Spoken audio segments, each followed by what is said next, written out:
The 1986 remake of Invaders from Mars, directed by horror legend Tobe Hooper, The Texas Chainsaw Massacre, keeps the core nightmare premise of the original, but ramps up the practical effects and 80s creature design.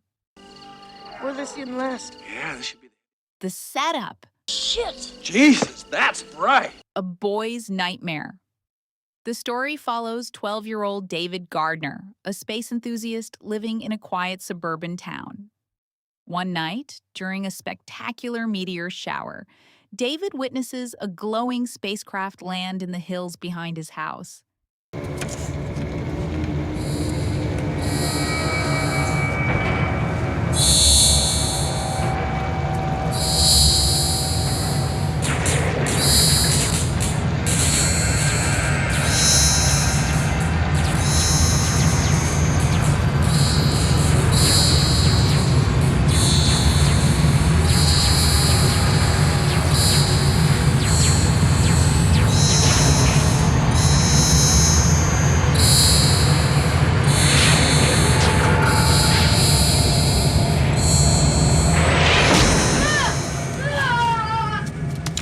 He tries to tell his father, George, who goes to investigate. Right behind the hill! It's all these weird lights!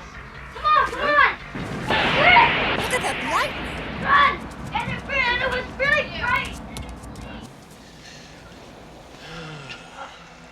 I bet it was ball lightning. No, Dad, I know what ball lightning is. It wasn't that. It was something else. A UFO. When George returns, he's different. He's cold, robotic, and has a strange bloody puncture wound on the back of his neck.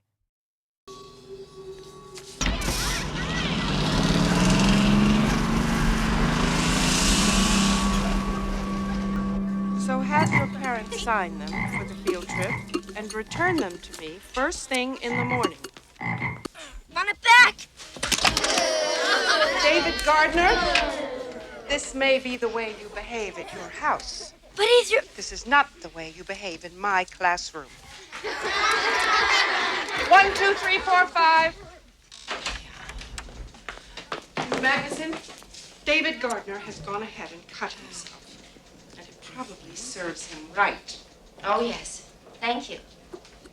Soon, David's mother and his teachers begin acting the same way, emotionless, drinking copious amounts of salt, and displaying sudden bursts of aggression. I don't want to go.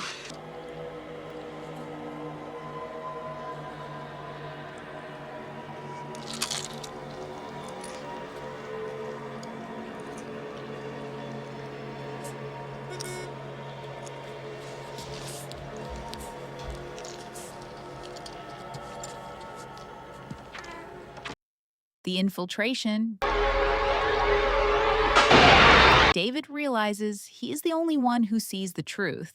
The town is being hollowed out by an alien force. He finds an ally in the school nurse, Linda Magnuson, who is the only adult who doesn't dismiss his claims as a hyperactive imagination. Stay right there a minute. They discover that the aliens are using the sandpit behind David's house as a base. The invaders aren't just killing people. They are implanting small tracking and control devices into the base of their brains, turning the townspeople into a sleeper cell to protect the Martian ship. The descent into the sandpit. David and Linda eventually contact the military, led by the skeptical but eventually heroic General Wilson. General Wilson. Who? General Wilson!